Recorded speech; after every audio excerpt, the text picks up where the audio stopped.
ಆತ್ಮೀಯ H16 news ಅರ್ಥಾತ್ ಸಿತಾರಾಮ್ಗೆ ಸ್ವಾಗತ. ನಾನು ನಿಮ್ಮವ MI ಅಥವಾ ಮಲ್ಲಪ್ಪ ಜೋತಾವರ್. ಆತ್ಮೀಯರೇ, ವಿಶೇಷವಾಗಿ ಮುಂಬೈ ಬದಲಾಗಿ ಒಂದಿಷ್ಟು ಚರ್ಚೆ ಮಾಡಲೇಬೇಕಾಗ್ತದೆ. ಯಾಕಂದರೆ ಭಾಳ ಮಹತ್ವದ್ದು, ಇಡೀ ದೇಶದಲ್ಲಿ ದೊಡ್ಡ ಆರ್ಥಿಕ ಒಂದು ವ್ಯವಸ್ಥೆಯನ್ನು ಹೊಂದಿರುವಂಥದ್ದು ಮತ್ತು ಭಾರತದ ಆರ್ಥಿಕ ರಾಜಧಾನಿ ಮುಂಬೈ.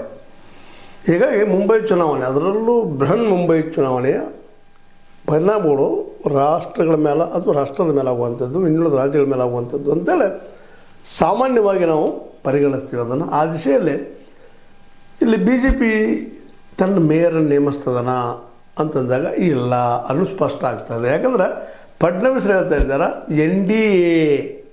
NDA ಏನಪ್ಪ ಅಂತಂದ್ರೆ ಅಲ್ಲಿ ಮೇಯರ್ ಆಗ್ತಾರಂತ. ಅಂದ್ರೆ ಈಗಾಗಲೇ ಫಡ್ನವೀಸ್ ಅವರು ತಮ್ಮ ಪಕ್ಷದವರನ್ನು ಮೇಯರ್ ಮಾಡಬೇಕು ಅನ್ನೋದು ವಿಚಾರದಿಂದ ಹಿಂದೆ ಸರಿದಿದ್ದಾರೆ ಅನ್ನೋದು ಇದರಿಂದ ಸ್ಪಷ್ಟ ಆಗ್ತದೆ. ಅಂದ್ರೆ NDA ಅಂದಾಗ ಸಹ ಬಂತು. ಶಿವಸೇನೆ ಇನ್ನೊಂದು ಭಾಗದ ನಮ್ಮ ಶಿಂದೆ ಅವ್ರದ್ದು, ಅವ್ರನ್ನ ನಾವು ಬಿಟ್ಟು ಕೊಡೋದಿಲ್ಲ, ಅವ್ರನ್ನ ಯಾರೊಬ್ಬರು ಮಾಡ್ತೀವಿ. ಶಿವಸೇನೆ ಮೇಲೆ ವಿಶೇಷವಾಗಿ ಮುಂಬೈ ಮರಾಠಿಗರು ಪ್ರೀತಿದ ಅನ್ನುವಂಥ ಮೆಸೇಜ್ ಕೊಟ್ಟಿದ್ದಾರೆ. ಇದಕ್ಕಾಗಿ ನಾವು ಈ ಹಿಂದಿನ ಎಪಿಸೋಡ್ದಲ್ಲಿ ನಿಮ್ಗೆ ಹೇಳಿದಂಗೆ ನಮ್ಮ ಉದ್ಧವ್ ಠಾಕ್ರೆ ಅವರು ದೇವರ ಸಹಕಾರ ಕೊಟ್ಟಂದ್ರೆ ನಾವು ಆಗ್ತೀವಿ ಅಂತೇಳಿ ಆ ದಿಶೆಯಲ್ಲೇ ಸಂಜಯ್ ರಾವುತರನ್ನು ಅವರು ತಮ್ಮ ದೂತರನ್ನಾಗಿ ಕಳಿಸಿದ್ದಾರೆ. ಅದು ತಾಜ್ ಹೋಟೆಲ್. ಯಾವ ಹೋಟೆಲ್ದಲ್ಲೇ ಈ 29 ಕಾರ್ಪೊರೇಟ್ಗಳನ್ನು ಹಿಡಿದಿಟ್ಟಿದ್ದಾರೋ ನಮ್ಮ ಶಿಂದೆ ಅವರು ಜೈಲ್ ಮಾಡಿ ಅಲ್ಲೇ ಊಟಕ್ಕೆ ಹೋಗಿದ್ದಾರೆ. ಅಂದರೆ ಇದರರ್ಥ ಭೇಟಿಯಾಗಲಿಕ್ಕೆ ಹೋಗಿದ್ದಾರೆ ಅಂತೇಳಿ ಸುದ್ದಿಗಳು ಬರ್ತಾಯಿದ್ದಾವೆ. ಇದೆಲ್ಲ ಗಮನಿಸಿದಾಗ ಮತ್ತು ಇನ್ನೊಂದು ಮಾತನ್ನು ಹೇಳ್ತಾ ಇದ್ದಾರೆ, ಶಿವಸೇನೆಯವರ ಏನಪ್ಪ ಅಂತಂದ್ರೆ ಇಲ್ಲಿ ಮೇಯರ್ ಆಗ್ತಾರೋ ಅಂತೇಳಿ. ಶಿವಸೇನೆಯವರು ಮೇಯರ್ ಆಗ್ತಾರೆ, ಅವ್ರು ನೋಡ್ರೆ NDAದವ್ರು ಮೇಯರ್ ಆಗ್ತಾರೆ ಅಂತಾರೆ. ಇದರರ್ಥ BJPಗೂ ಗೊತ್ತಾಗ್ಯದ ನಾವು ಸರಳ ಬಹುಮತ ಪಡಲಿಕ್ಕೂ ಸಹ ದೂರ ಇದ್ವಿ. ಇವತ್ತು ನಾವೇನಾದರೂ ಅವ್ರನ್ನ ಬಿಟ್ಟು ಕೊಟ್ರೆ, ಯಾರನ್ನ ಬಿಟ್ಟು ಕೊಟ್ರೆ ಈ ನಮ್ಮ ಶಿಂದೆಯವ್ರನ್ನ ಬಿಟ್ಟು ಕೊಟ್ರೆ, ಶಿಂದೆಯವ್ರ ಬಣವನ್ನು ಬಿಟ್ಟು ಕೊಟ್ರೆ ನಾವು ನಮ್ಮ ಮೇಯರ್ ಆಗ್ಲಿಕ್ಕೆ ಸಾಧ್ಯ ಇಲ್ಲ ಅನ್ನೋದು ಅವ್ರಿಗೆ ಕನ್ಫರ್ಮ್ ಅದ. ಯಾಕಂದ್ರೆ ಈಗ ಎರಡನೇ ದೊಡ್ಡ ಪಾರ್ಟಿಯಾಗಿ ಶಿವಸೇನೆನೂ ಅಲ್ಲಿ ಬಂದದ. ಉದ್ಧವ್ ಠಾಕ್ರೆ ಶಿವಸೇನೆ ಜೊತೆಗೆ ಅದರ್ಸು ಬಂದಿದ್ದಾರೆ ಆ ಮತ್ತು ಬೇರೆ. ಹೀಗಾಗಿ 65 ಸೀಟ್ಗಳು ಅವರು ಇದ್ದಾವೆ. ಇವೆಲ್ಲ ನೆಲೆಗಟ್ಟಿನಲ್ಲೇ ಈ ಶಿವಸೇನೆ ಇದ್ದಿದ್ದು ನಾವು ಮಾಡೋಣಪ್ಪ, ನೀ ನಮಗೆ ಬಲ್ರಿ ಅನ್ನುವಂಥ ಆಹ್ವಾನವನ್ನು ಶಿಂದೆಯವರು ಕೊಡುವಂಥ ಲಕ್ಷಣಗಳೆಲ್ಲ ಕಾಣ್ತಾ ಇದ್ದಾವೆ. ಯಾಕಂದ್ರೆ ನಾವೆಲ್ಲ ಒಂದಪ್ಪ ಅಂತೇಳಿ. ಮತ್ತು ಶಿವಸೇನೆಯನ್ನು ಆಯ್ಕೆ ಆಗಿದ್ದಾರೆ ನಮ್ಮ ಶಿಂದೆ ಅವ್ರ ಕಡೆಯಿಂದ. ಅವರಲ್ಲಿ ಬಹುಸಂಖ್ಯಾತರು 29 ಕಾರ್ಪೊರೇಟ್ಗಳಲ್ಲಿ ಬಹುಸಂಖ್ಯಾತರು ನಮ್ಮ BJPಯನ್ನು ವಿರೋಧ ಮಾಡ್ತಾರವರು. BJP ಬೇಡಪ್ಪ, ಅದು ನಮ್ಮ ವೈರಿ. ಮತ್ತು ಈಗ ಫಡ್ನವೀಸರಿಗೆ ಮತ್ತು ಶಿಂದೆ ಅವರಿಗೆ ಮುಖ್ಯಮಂತ್ರಿ ಪದವಿ ಸಲುವಾಗಿ ಜಟಾಪಟಿಯಾಗಿ ಹೋಗಿದ್ರು ಇತಿಹಾಸದ. ಮತ್ತು ಮಿನಿಮಮ್ ನಮಗೆ ಗೃಹ ಮಂತ್ರಿ ಕೊಡ್ರಿ ಅಂತ ಹೇಳಿದಾಗ ಅದನ್ನು ಕೊಟ್ಟಿರಲ್ಲ ತಕ್ಷಣ ಸಹಜವಾಗಿ ಒಂದು ಈರ್ಷ್ಯೆ ಉಳಿದ್ಬಿಟ್ಟದ. ಅದಕ್ಕೆ ಈಗ ಶೀಲ ತಗೊಳ್ಳೋದು ದೃಷ್ಟಿ ಇಟ್ಕೊಂಡು ನಮ್ಮ ಶಿವಸೇನೆಯ ರಿಯಲ್ ಶಿವಸೇನೆ ಅನ್ಬೇಕಾಗ್ತದೆ. ನಮ್ಮ ಕೋರ್ಟ್ ಒಪ್ಪಿದಂತಹ ಶಿವಸೇನೆ ಮುಖಂಡರು ಹೆಡ್ಡು ಆದಂಥ ಶಿಂದೆಯವರು ಅವ್ರ ಮೇಲೆಲ್ಲ ಭಾಳ ನಿಂತದ. ಅದಕ್ಕಾಗಿ ಅವ್ರನ್ನ ಮಾಡ್ಕೋಬೇಕು ಅನ್ನೋದು ವಿಚಾರ ಇವತ್ತು ಶಿವಸೇನೆಗೂ ಬಂದದ. ಅದೇ ಕಾರಣ ಅವ್ರು ಬಿಡಬಾರ್ದು ಅನ್ನೋದು NDAಗೂ ಬಂದದ. NDA ಅಂದರೆ ನಮ್ಮ ಮೋದಿಯವ್ರಿಗೂ ಹೇಗಾದ್ರು ಅವ್ರು ಹಿಡ್ಕೊಳ್ಬೇಕಪ್ಪ ಅಂತೇಳಿ. ಅದಕ್ಕೆ ನೋಡ್ರಿ ಟೈಮ್ ಹೆಂಗಿರ್ತದೆ ಅಂತೇಳಿ ಮುಖ್ಯಮಂತ್ರಿ ಮಾಡೋ ಒಂದು ಸಾಕಷ್ಟು ಬೆನ್ನತ್ತಿದ್ರು ಶಿಂದೆ ಅವರು.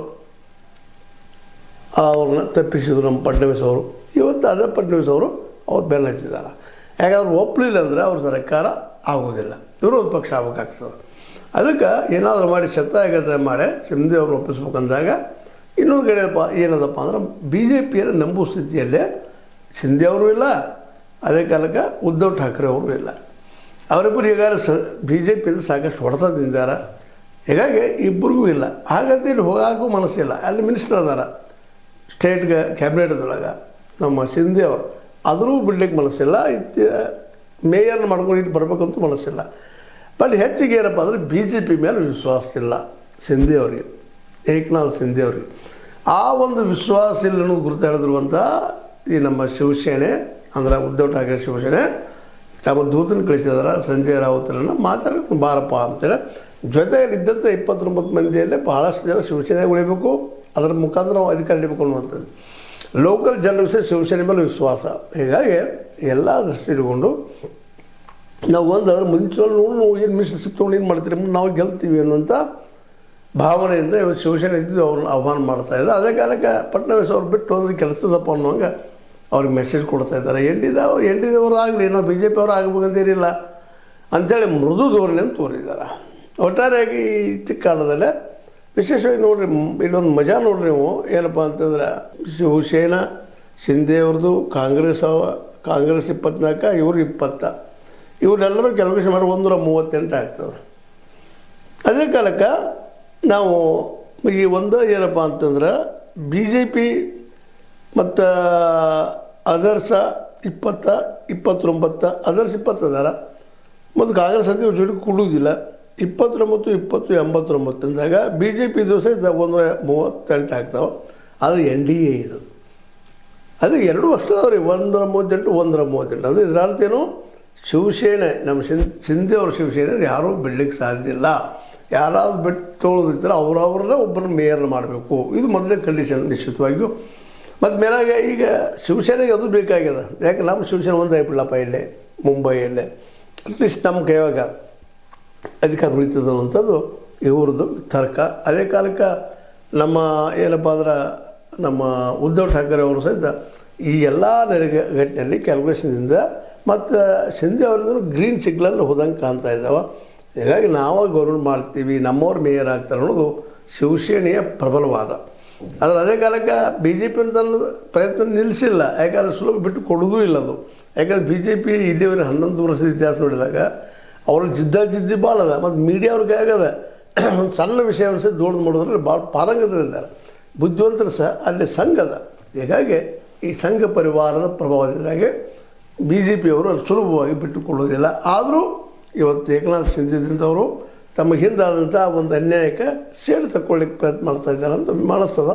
ಮತ್ತು ರಾಜಕೀಯದಲ್ಲಿ ಇರೋದನ್ನು ಇವತ್ತಿನ ಮಿತ್ರ ನಾಳೆ ವೈರಿ ನಾಡದ ಮಿತ್ರ. ಈ ದಿಶೆಯಲ್ಲೇ ಈ ಮುಂಬೈಯ ಈ ಒಂದು ಏನದಪ್ಪ BMC ಚುನಾವಣೆ ಒಂದು ನಿರ್ಣಾಯಕ ಹಂತಕ್ಕೆ ಬಂದಿರ್ತಾ ಇದೆ ಅಂತ. ಬಿ ಜೆ ಪಿ ಏನೋ ಖುಷಿಪಟ್ಟಿತ್ತು, ಎಲ್ಲಪ್ಪ ನಮ್ಮ ನಕ್ಕೆ ಆಯಿತು, ನಮ್ಮವ್ರು ಆಗ್ತಾರಂತೇಳಿ. ಆದರೆ ಈಗಿನ ಪರಿಸ್ಥಿತಿ ನೋಡಿದ್ರೆ ಅದು ಅವ್ರ ಕೈಯಿಂದ ಕಸ್ಕೊಳ್ಳೋಂಥ ಪ್ರಯತ್ನ ಮ್ಯಾಕ್ಸಿಮಮ್ ನೋಡ್ತಾವೆ. ಇನ್ನು ಕಾದು ನೋಡ್ಬೇಕು ಯಾರೇನು ಮಾಡ್ಬೋದು ಅಂತ. ಯಾಕಂದ್ರೆ 22ನೇ ತಾರೀಕಿರೋ ಒಂದು ಇಲೆಕ್ಷನ್ ಅದ, ಮೇಯರ್ದು ಯಾರ್ದು ಮಾಡ್ಬೇಕಂತೇಳಿ. ಅಷ್ಟರೊಳಗೆ ಏನೇನಾಗ್ಬೋದು ಮತ್ತೆ ಗದ್ದಲ ಅದು ಮತ್ತು ಅಲ್ಲಲ್ಲೇ ನಿಮಗೆ ಈ ವಿಷಯಗಳು ತಿಳಿಸುವಂಥ ಪ್ರಯತ್ನ ಮಾಡ್ತೇನೆ. ಬಟ್ ಅದೇ ಕಾಲಕ್ಕೆ ಈ BMC ಮಾತ್ರ BJPಗೆ ಮೇಯರ್ ಸ್ಥಾನ ಕೊಡಿಸೋದು ಇಲ್ಲೋ ಅನ್ನುವಂಥದ್ದು. ಯಾಕಂದ್ರೆ BJP ಒಂದೇ ಇಲ್ಲ, ಅದು ಮ್ಯಾಕ್ಸಿಮಮ್ ಬಂದಿದ್ದಾರೆ ಆಗ್ತಿತ್ತೇನೋ. ಅದರ ಜೊತೆಗೆ ಶಿವಸೇನೆ 29 ಉಳಿದವ್ರು ಬಂದಿದ್ದಾರೆ, ಕಾಂಗ್ರೆಸ್ 24 ಜನ ಇದ್ದಾರೆ. ಅವರಂತೆ BJP ವಿರೋಧಿಗಳು. ಅವ್ರು ಎಲ್ಲಿ ಅವ್ರು ಇರ್ತಾರೆ ಅವ್ರ ವಿರುದ್ಧ ಅವ್ರನ್ನ ಪ್ರತಿಭಟನೆ ಮಾಡೋರನ್ನ. ಆದರೆ ಈ ಸಂದರ್ಭದಲ್ಲೇ ಎಲ್ಲ ಲೆಕ್ಕ ನೋಡಿದಾಗ ಸಂಜಯ್ ರಾವತ್ ಇದ್ದಂಥವ್ರು ಮೋಸ್ಟ್ಲಿ ಇದರಲ್ಲಿ ಯಶಸ್ವಿ ಒಬ್ಬ ಕನ್ವೀನರ್ ಇದ್ದಾರೆ. ಅವರು ಗೆಲ್ಲಿಸುವಂಥದ್ದು ಈ ನೆಲೆಗಟ್ಟಿನಲ್ಲಿ ಒಂದು ಮಾಡಿಸುವಂಥವ್ರು ಇದ್ದಾರೆ. ಅತ್ಯಂತ ಮೃದುವಾಗಿ ಮಾತಾಡಿ ಹೃದಯವನ್ನು ಗೆಲ್ಲುವಂಥ ವ್ಯಕ್ತಿ ಅವರದ್ದು ಸಾಮನಾ ಪತ್ರಿಕೆ ಸಂಪಾದಕರವರು. ಸಾಮನಾ ಪತ್ರಿಕೆ ಅಂದರೆ ಮರಾಠಿಯಲ್ಲಿ ಬರುತ್ತಿರುವಂಥದ್ದು. ಅಲ್ಲಿ ಮುಂಬೈ ಜನರ ಸಮಸ್ಯೆಗಳನ್ನ ಇನ್ನುಳಿದನ್ನು ಜನರ ಮುಂದೆ ಹೇಳುವಂಥ ಒಂದು ದೊಡ್ಡ ಪತ್ರಿಕೆ. ಮತ್ತು ಅವರು ಒಳ್ಳೆಯ ಏನಪ್ಪ ಅಂತಂದ್ರೆ ದೂತರು ಇದ್ದಾರೆ, ದೂತದ ಕೆಲಸ ಮಾಡುವಂಥವ್ರು ಇದ್ದಾರೆ. ಹೀಗಾಗಿ ಶಿವಸೇನೆ ಒಂದಾಗ್ತಾವ ಅನ್ನುವಂಥ ಚರ್ಚೆ ಭಾಳ ಜನ ನೋಡೋದು. ಆಯ್ತು, ಯಾರಾದರೂ ಒಂದಾಗಲಿ, ಒಳ್ಳೆ ಆಟ ಇದ್ಕೊಳ್ಳಿ ಅನ್ನೋಷ್ಟು ನಮ್ಮ ಉದ್ದೇಶ. ಆದರೆ ಈಗಿನ ಮಟ್ಟಿಗೆ ನೋಡಿದ್ರೆ BJPಯ ವ್ಯಕ್ತಿ ಅಲ್ಲಿ ಮೇಯರ್ ಆಗೋದು ದುಸ್ತರ ಅಂತೇಳಿ ಅನ್ನಿಸ್ಲಿಕ್ಕತ್ತ. ನೋಡು ಏನಾಗ್ತದೆ ಅಂತೇಳಿ ಆ ರಿಸಲ್ಟ್ ಬಂದದ್ದು ಈಗಾಗಲೇ. ಇನ್ನು ಎಲ್ಲರೂ ಯಾರು ಹೊಂದಾಣಿಕೆ ಹಾಕ ನೋಡ್ಕೊಂಡು ಅಂತ ಹೇಳ್ತಾ, ಇದು ನಿಮ್ಮ ಲೈಕ್ ಇರ್ಬೋದು. ಲೈಕ್ ಮಾಡಿ, ಶೇರ್ ಮಾಡಿ, ಕಾಮೆಂಟ್ ಮಾಡಿ, ಜೊತೆಗೆ ಸಬ್ಸ್ಕ್ರೈಬ್ ನಿಲ್ಲಿಸ್ಬಾರ್ದು. S60 ನ್ಯೂಸ್ ಅರ್ಥ ತಿಳಿಸಿದ ನಮ್ಮದು ಸತ್ಯದ ಕೈಗಳಲ್ಲಿ ವಂದನೆಗಳು.